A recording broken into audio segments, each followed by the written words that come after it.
In the spring of 1945, thousands of captured German soldiers were marched into American POW camps expecting torture and starvation. Instead, they were served hot meals, given clean beds, and then shown something that shattered their entire worldview: newsreels proving Germany had already lost the war. Many refused to believe it, calling it Allied propaganda, until they saw the footage of concentration camps, destroyed German cities, and the final collapse of the Third Reich with their own eyes. But here's what nobody talks about. What happened when these men, fed better as prisoners than their own families back home, finally returned to a devastated Germany and had to reconcile the American abundance they experienced with the Nazi lies they had believed? Before we jump back in, tell us where you're tuning in from. And if this story touches you, make sure you're subscribed, because tomorrow I've saved something extra special for you. In the winter of 1944, Germany was falling apart, but most German soldiers did not know it yet. The Third Reich told its people they were still winning the war. Every week, propaganda films called Wochenschau played in theaters, showing German victories that did not exist anymore. Radio broadcasts from Joseph Goebbels promised that secret weapons would turn the tide any day now. The Führer would lead them to glory. Victory was certain. Trust the Reich. But the truth was very different. Allied bombers turned German cities into graveyards of brick and ash. In Berlin, Hamburg, and Dresden, families huddled in basements while explosions shook the earth above them. They ate bread made from sawdust. They drank coffee made from acorns. Real coffee had not existed in Germany for 3 years. Butter was a distant memory. Meat appeared on tables maybe once a month, and even then it was mostly gristle and bone. Children grew up thin and hollow-eyed, their bellies always empty. Mothers traded wedding rings for potatoes. The Gestapo watched everyone. Neighbors reported neighbors for speaking against the war. To question the Reich meant arrest, torture, or a quiet disappearance in the night.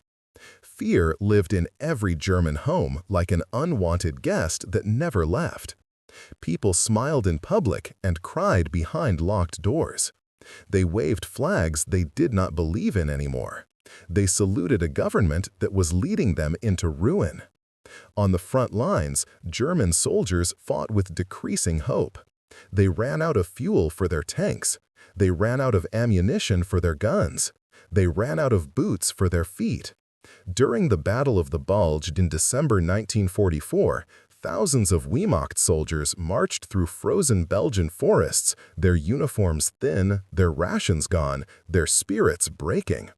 Among them was Gefreiter Klaus Richter, a 24-year-old mechanic from Munich who fixed broken trucks and broken men.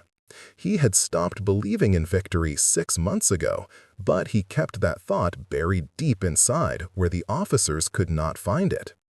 Beside him marched Hauptmann Werner Hoffmann, 32 years old, a true believer who still thought Germany would win. Werner had joined the Hitler Youth at age 10. He learned to march before he learned to doubt. The party raised him, shaped him, filled his head with dreams of a 1,000-year Reich. Even now, with frostbite creeping into his toes and hunger gnawing his stomach, Werner believed. He had to believe. Without that belief, his entire life meant nothing. Leading their unit was Oberleutnant Ernst Fischer, 38, a career officer who had served in the Wehrmacht since before the war. Ernst had seen Poland fall, France surrender, and Russia refuse to break. He watched the Reich make promises it could not keep. He watched young men die for goals that kept changing. Ernst did not speak his doubts aloud, but they lived behind his eyes, quiet and growing. Then the Americans came. Tanks rolled over the hills like metal thunder. Artillery shells screamed through the winter sky. The German line collapsed in hours. Klaus dropped his rifle and raised his hands. Werner shouted at him to fight, but Klaus just shook his head. Ernst ordered the survivors to surrender. Werner obeyed, but tears of rage and shame ran down his face. They became prisoners. American soldiers searched them for weapons, then gave them blankets. Klaus could not remember the last time a German officer had given him a blanket. They were loaded onto trucks and driven west, away from the fighting, away from the war, away from everything they knew. The journey took 2 weeks. They crossed the Atlantic Ocean on a transport ship packed into the hold with hundreds of other captured Germans. The ship rocked and rolled. Men vomited into buckets. Some prayed. Some cried. Some sat in silence, staring at nothing. Klaus wondered if his mother was still alive. Werner wondered if Germany had won yet. Ernst wondered what waited for them in America. They arrived at Camp Concordia in Kansas in late January 1945. The train ride from the coast took 3 days. When the doors opened, Klaus saw endless flat land stretching to the horizon. No mountains, no forests, just brown earth and winter sky. The camp sat in the middle of nowhere, surrounded by barbed wire and guard towers. American soldiers with rifles watched them climb down from the train cars. Klaus expected dogs, he expected whips, he expected guards to beat them. That was what the propaganda had promised. Americans were barbaric, the Reich said. They tortured prisoners. They were controlled by Jews who wanted revenge. Klaus had seen the posters showing Americans as monsters with fangs and claws. But the guards just pointed toward the barracks. No one hit them. No one screamed. The Americans looked bored, like they had done this 100 times before. One guard was chewing gum. Klaus had not seen chewing gum in 5 years. The barracks were simple wooden buildings, long and low, with stoves for heat. Inside, Klaus found rows of bunk beds with actual mattresses, not straw, not wooden boards. Real mattresses with sheets and wool blankets. He pressed his hand into one, feeling it give beneath his weight. Werner stood beside him, frowning. This had to be temporary. This had to be a trick. That evening, they lined up for food. Klaus expected thin soup and hard bread, the same rations he had eaten for months. Instead, American cooks served them from steaming metal pots. Klaus held out his tray and watched as a man spooned mashed potatoes onto it. Real potatoes, white and fluffy, with butter melting into yellow pools. Then came green beans. Then a thick slice of meatloaf, still hot, with gravy running down its sides. Then a piece of white bread with more butter. Klaus stared at his tray. His hands shook. Werner took his food in silence, his face hard. Ernst accepted his portion with a quiet thank you that the American cook did not understand. They sat at long tables and ate. Klaus could not remember food tasting like this. The meat was tender. The potatoes were smooth. The bread was soft. He ate slowly, afraid it would vanish if he moved too fast. Around him, other prisoners ate with tears in their eyes. Some men ate so fast they got sick. One man refused to eat, convinced it was poisoned. Werner ate mechanically, his jaw tight, his eyes distant. After dinner, they were shown the latrines. Running water poured from faucets. Actual toilets sat in rows, clean and white. Soap waited in dishes by the sinks. Klaus washed his hands and face, scrubbing away weeks of dirt and blood and exhaustion. The water ran brown, then clear. He looked at himself in a cracked mirror and barely recognized the man looking back. That night, Klaus lay in his bunk, staring at the ceiling. The mattress felt like heaven. The blanket was warm. His stomach was full. Nothing made sense. This was supposed to be hell. This was supposed to be punishment. But he had not eaten this well in Germany for 2 years. He had not slept this comfortably since before the war started. 3 days passed. The prisoners fell into a routine. Wake up, eat breakfast, work details, lunch, more work, dinner, sleep. The Americans treated them like workers, not like enemies. Guards carried rifles, but rarely raised their voices. The food kept coming, meal after meal, more than Klaus could finish. Then, on the fourth day, an announcement came over the camp loudspeaker. All prisoners were to report to the recreation hall immediately. Attendance was mandatory. Werner muttered that it was probably another search or inspection. Klaus said nothing. Ernst walked with his hands clasped behind his back, watching everything. The recreation hall was a large wooden building with a stage at one end. Rows of folding chairs filled the room. American officers stood at the doors, counting prisoners as they entered. At the front of the hall sat a projector on a metal stand, its lens pointing at a white sheet hung on the wall. Klaus felt his stomach tighten. A film. They were going to show them a film. Werner crossed his arms over his chest, his face already set in refusal. Ernst found a seat near the metal and sat down slowly, his eyes on the projector. The lights went out. The projector clicked and hummed. A beam of white light cut through the darkness. On the screen, images began to appear.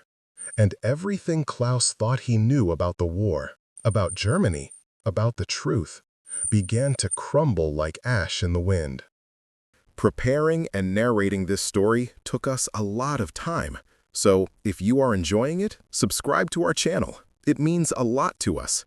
Now, back to the story. The newsreel began with numbers. February 1945. Allied footage. Official United States Army Signal Corps. The words appeared in both English and German. Then the screen filled with images that made Klaus forget how to breathe. Berlin. Not the Berlin of parades and flags that he remembered.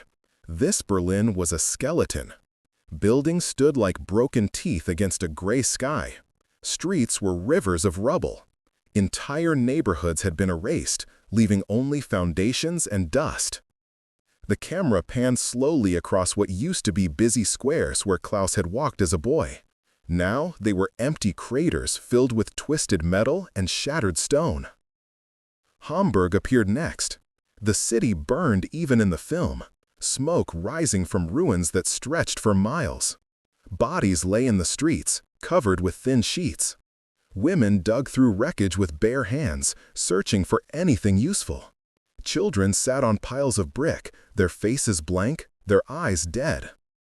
Dresden. The camera showed a city that no longer existed. The firebombing had turned it into a landscape from hell.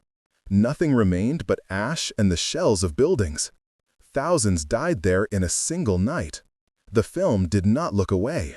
It showed everything. Werner stood up. His chair clattered backward. He pointed at the screen and shouted in German, "Lies! All lies!" This was Jewish propaganda meant to break their spirits. The Americans were trying to trick them. Germany was winning. The Führer promised victory. This could not be real. Two American guards moved toward Werner. They did not hit him. They simply took his arms and guided him back to his seat. One guard spoke quietly in broken German. "Sit down. Watch. This is real." Werner sat, but his whole body shook with rage or fear or both. Klaus could not move. His eyes stayed locked on the screen. He recognized streets in Hamburg. He had family there. His aunt and uncle lived 3 blocks from the harbor. The film showed that entire area flattened, nothing left but rubble and bodies. His throat closed. He could not swallow. Tears ran down his face, but he did not wipe them away. The newsreel continued. Frankfurt, Cologne, Munich. Every major German city appeared in ruins. Allied tanks rolled through streets where Klaus had marched in Hitler Youth parades. American soldiers raised their flag over buildings that once flew the swastika. The Wehrmacht retreated in chaos, leaving behind burned vehicles and abandoned equipment. The mighty German army looked like a mob of exhausted, defeated men stumbling through their own destroyed country. Then the film changed. The music stopped. A title card appeared. Warning: graphic content. What followed made several prisoners vomit into their hands. Bergen-Belsen. The camera entered through gates topped with wire. Inside, bodies stacked like firewood. Not 10 bodies, not 100, thousands. Piled in open pits, their skin stretched over bones, their faces frozen in expressions of agony. Living prisoners wandered between the dead, so thin they looked like walking skeletons. Their eyes were huge in their skulls. Their arms were sticks. Their legs could barely hold them up. British soldiers in the film wore masks over their faces because the smell was so terrible. They used bulldozers to push bodies into mass graves. The blades scooped up dozens at a time, arms and legs tangling together, mouths open in silent screams. One soldier turned away from the camera and bent over, sick. Dachau appeared next. American troops had liberated it just weeks before. The film showed train cars filled with corpses. Boxcars packed so full that bodies spilled out when the doors opened. These people had been left to die of thirst and starvation when the train sat on the tracks. Their fingernails had scratch marks into the wooden walls, desperate attempts to escape. Inside the camp, prisoners could barely stand. They wore striped uniforms that hung on their frames like rags. When American soldiers gave them food, some ate so fast they died because their bodies couldn't handle it anymore. Others simply sat and stared, too broken to feel relief. The camera showed the gas chambers, the ovens, the rooms where bodies were burned. It showed the industrial efficiency of it all. The railroad tracks leading directly into the camp. The warehouses full of stolen belongings. Mountains of shoes. Piles of eyeglasses. Human hair collected in bags, tons of it, saved for some purpose Klaus could not imagine. A German officer appeared on screen, captured by Americans. He wore an SS uniform. The interviewer asked him questions in German. Did you know about this? Yes. Did you participate? Yes. Do you regret it? The officer said nothing. His face showed no emotion at all. Klaus pressed his hands over his mouth. His uncle had disappeared in 1938, just vanished one night after saying something critical about the party at a beer hall. The Gestapo came to his house. He was never seen again. Klaus now understood where his uncle went. Now he knew. Werner sat perfectly still, his face white as paper. His mouth hung open slightly. He did not shout anymore. He did not call it lies. He just stared at the screen like a man watching his entire world collapse. Ernst had tears running down his weathered face, but he never looked away. He watched every second. He forced himself to see it all. The newsreel ended. The projector clicked off. The lights came back on. For a long moment, nobody moved. Nobody spoke. Some prisoners sat frozen. Others sobbed openly. A few got up and walked out in silence, their faces blank with shock. American officers stood at the front of the room. One of them spoke in careful German. This is what happened. This is what your country did. This is why we fight. You need to know the truth. Klaus walked out of the hall in a daze. The winter air hit his face, cold and clean, but he barely felt it. His mind kept replaying images from the film. The bodies, the camps, the ovens, the children. So many children. Over the following days and weeks, the prisoners tried to understand what they had seen. Some refused to believe it. They said the films were faked, made in Hollywood with actors and makeup. They said it was impossible. Germany would never do such things. These men clung to their beliefs like drowning men cling to wood. But most prisoners could not deny what their eyes had shown them. The footage was too real. The details too specific. The horror too vast to be invented. Klaus fell into the second group. He knew it was true. He felt it in his bones. The Americans kept feeding them. 3 meals a day, every day. The food never stopped coming. On Sundays, the kitchen served fried chicken, golden and crispy, with mashed potatoes drowning in gravy. They served corn on the cob with butter running down the sides. They served apple pie with ice cream melting on top. Klaus sat in the mess hall and watched American guards throw away half-eaten meals. Food went into garbage bins by the pound. Good food.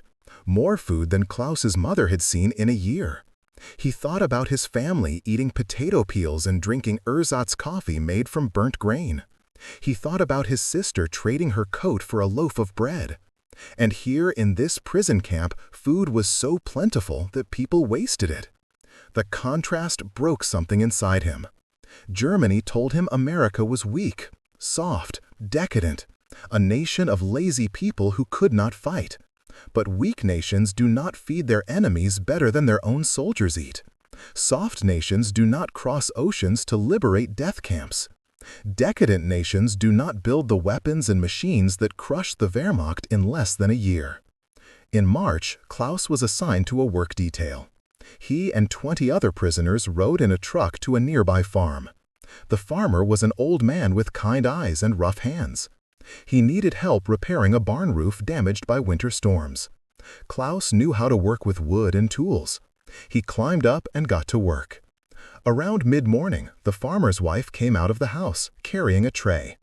On it were sandwiches made with thick slices of ham and cheese, glasses of cold lemonade, and cookies still warm from the oven. She smiled at the prisoners and set the tray down. "Eat," she said in English, making eating motions with her hands. Klaus took a sandwich. The ham was real, not the compressed mystery meat from German rations. The bread was fresh and soft. The lemonade was sweet and cold. He ate slowly, savoring every bite, and wondered how this woman could be so kind to men who had fought against her country. The farmer's wife returned the next day with more food. This time she brought her daughter, a girl about 8 years old with blonde braids and a shy smile. The girl handed Klaus a drawing she had made with crayons. It showed a house and a tree and stick figures holding hands. She did not speak German, and he did not speak much English, but she pointed to the figures and said, "Family." Klaus folded the drawing carefully and put it in his pocket. That night in the barracks, he took it out and looked at it for a long time before hiding it under his mattress. The work continued through March and into April. Klaus repaired fences, painted barns, and helped plant spring crops. The farmers treated him like a worker, not an enemy. They shared their lunch with him. They showed him photographs of their sons fighting overseas. One farmer had a son in the Pacific. Another had a son who died in France. They did not blame Klaus for their loss. They simply showed him the pictures and nodded quietly. And Klaus understood that grief was the same in every language. On Easter Sunday, the camp held a celebration. Local churches donated hams, potatoes, fresh vegetables, and dozens of pies. The kitchen staff roasted the hams until they glistened with brown sugar glaze. Mounds of mashed potatoes appeared, swimming in butter and cream. Green beans came seasoned with bacon. Hot rolls arrived in baskets, steam rising from their tops. And for dessert, there were pies. Apple, cherry, pecan, pumpkin. More pies than Klaus could count. A Lutheran choir from town came to sing. 15 women in simple dresses stood at the front of the mess hall. They opened their mouths and sang Silent Night in German. Stille Nacht, heilige Nacht. The familiar words filled the room. Klaus had not heard that song since he was a boy going to church with his mother. The memory hit him like a punch. He put his head in his hands and wept. Around him, other prisoners cried too. Grown men, hardened soldiers, reduced to tears by a Christmas carol sung at Easter by American women who had no reason to show them kindness. Werner sat at a table in the corner, his face buried in his arms. His shoulders shook. Klaus had never seen Werner cry before. The man who believed so completely, who trusted the party with every fiber of his being, was breaking apart piece by piece. After the meal, Ernst approached Klaus. The older officer looked tired, his face lined with new wrinkles that had not been there a month ago. He asked Klaus if he would come to one of the education sessions the Americans were offering. Klaus asked what they taught. Ernst said they showed films about democracy, about how governments could serve people instead of ruling them.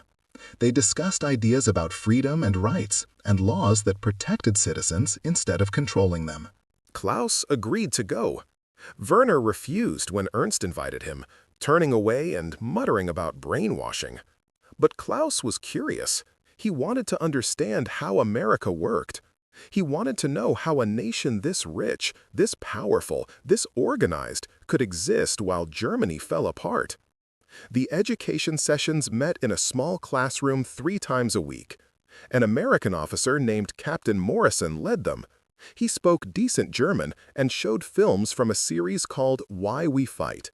The films explained the causes of the war, the aggression of Germany and Japan, the importance of freedom and democracy.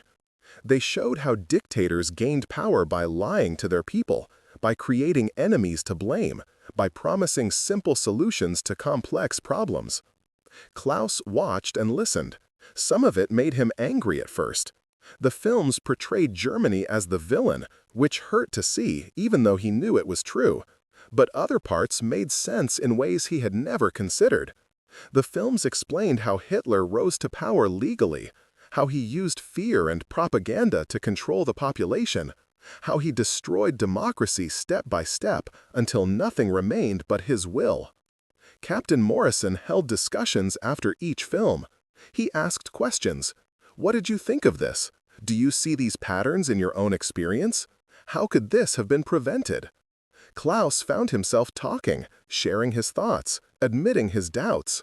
Other prisoners joined in. They debated, they argued. They thought about ideas they had never been allowed to consider in Germany. One evening, Captain Morrison brought in newspapers, American newspapers from New York, Chicago, and Los Angeles. He spread them on the table and invited the prisoners to read. Klaus picked up a copy of the New York Times from April 1945. The headline said, "Germany collapsing on all fronts."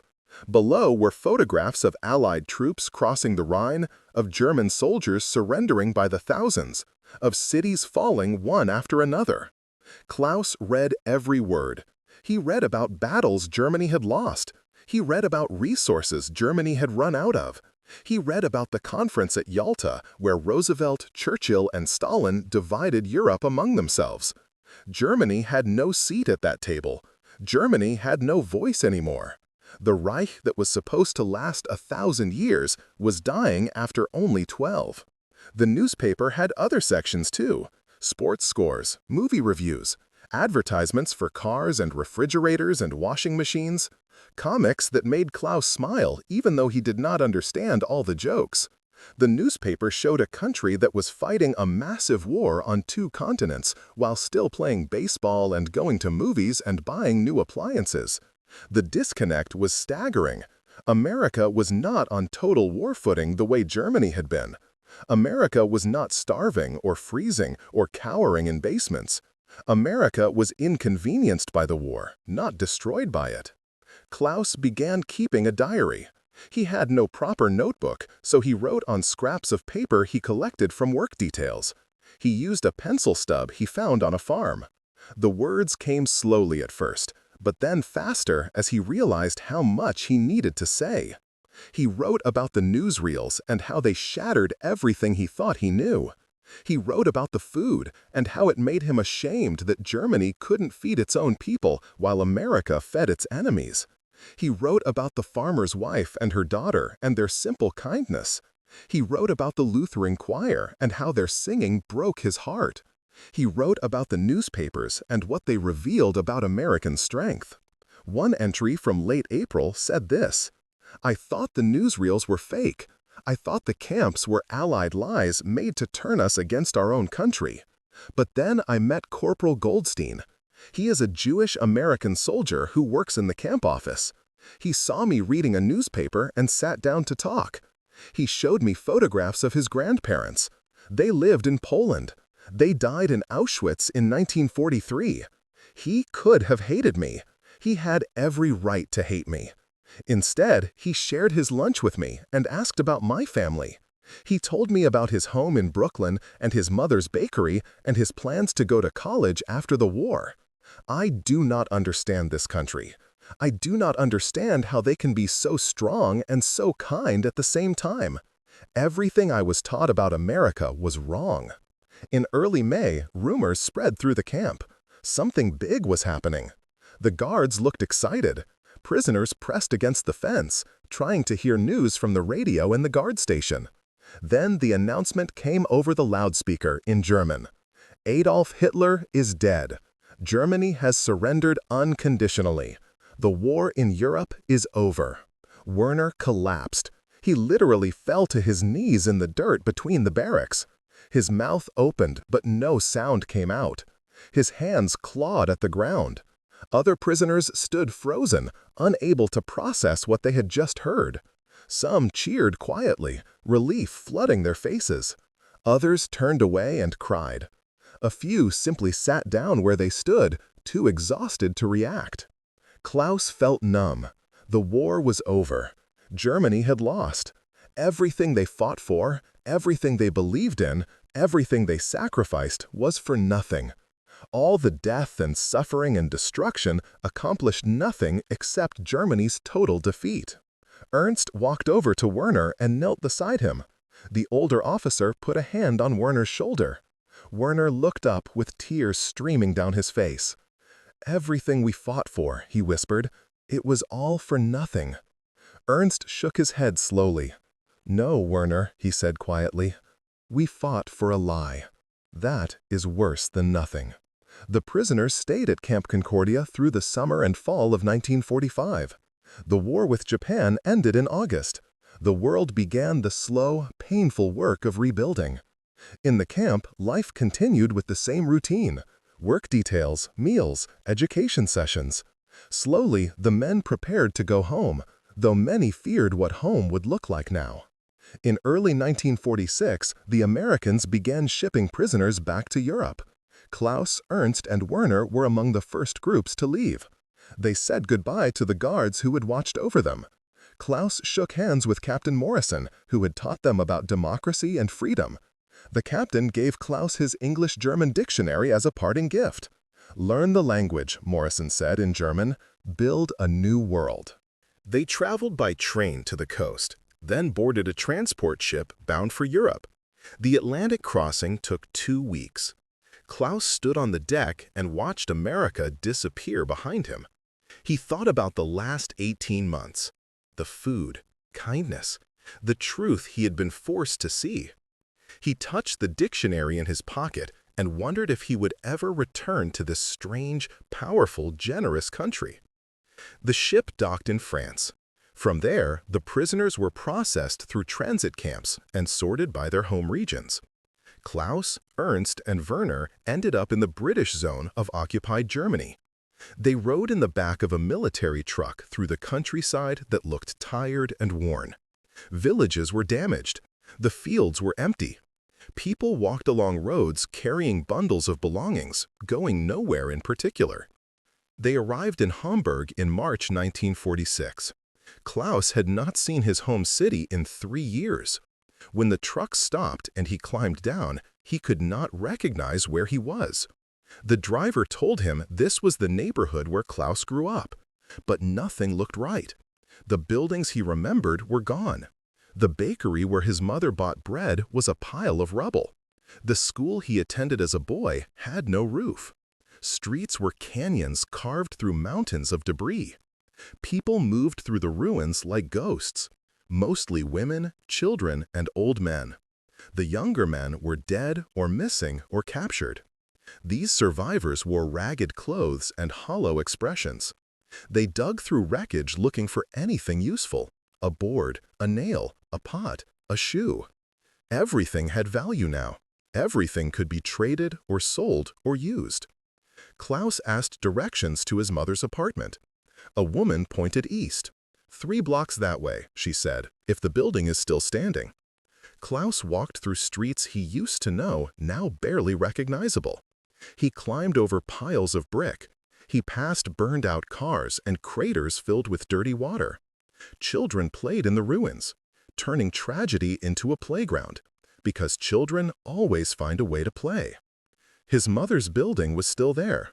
though one wall was missing and the roof sagged dangerously. He climbed the stairs, testing each step before putting his weight on it. Her door was on the 3rd floor. He knocked. No answer. He knocked again and called her name. The door opened. His mother stood there, aged 20 years in 3. Her hair was completely gray. Her face was thin and lined. Her dress hung on her frame, too big now. She stared at him for a long moment, not believing. Then she made a sob like a sob and pulled her inside. The apartment was cold. One room had no outside wall, just a tarp nailed up to keep out the wind. She had a mattress on the floor, a few pots, and a small stove that burned scraps of wood. This was all that remained of her life. They sat together, and she held his hand like she was afraid he would disappear. She asked where he had been. He told her about America, about the camp, about the food and the kindness. She listened without speaking. When he pulled a chocolate bar from his pocket, one he had saved from his final meal at the camp, she began to cry. "Where did you get this?" she asked. "America," he said quietly. "The Americans fed us." She turned the chocolate over in her hands, staring at it like it was made of gold. She did not believe him at first. He explained again. 3 meals a day, meat and potatoes, fresh bread, ice cream on Sundays. She shook her head. "How can they have so much?" she whispered. Klaus gave her the chocolate and watched her break off a tiny piece. She let it melt on her tongue, her eyes closed, tasting something she thought she would never have again. She wrapped the rest carefully in paper and hid it away to make it last. Over the following months, Klaus found work helping rebuild the city. The Allies needed men who could use tools and follow plans. He worked alongside British soldiers and German civilians, clearing rubble, salvaging materials, laying foundations for new buildings. The pay was small, but it was something. He gave most of it to his mother. Ernst found work as a translator for the British occupation forces. His education and language skills made him valuable. He wrote his memoir in the evenings, sitting in a cold room with a single candle, putting down everything he remembered about America and what it taught him. Werner disappeared. Klaus heard he went back to his village and found nothing left. No family, no home, no purpose. Some said he drank himself to death. Others said he just walked into the countryside one day and never came back. Klaus tried not to think about Werner too much. That path led only to darkness. Klaus kept the dictionary Captain Morrison gave him. He studied English whenever he had time. He attended meetings about rebuilding Germany as a democracy. He volunteered to help distribute food from the Marshall Plan when American aid started arriving. He became a teacher eventually, working in schools that were still missing walls and windows. He taught children who had grown up knowing only war. He told his students about his time in America. He told them about abundance and kindness and the importance of truth. He told them that strength was not cruelty and that prosperity was not built on lies. He told them that Germany could become something better if they learned from their mistakes instead of repeating them. Years later, when people asked Klaus what he learned as a prisoner of war, he always said the same thing. "I learned that the cruelest defeat is not losing a war. It is discovering that everything you believed was a lie. But I also learned that from the ashes of that discovery, something new can grow. Something better, something true." Up next, you've got 2 more standout stories right on your screen. If this one hits the mark, you won't want to pass these up. Just click and check them out.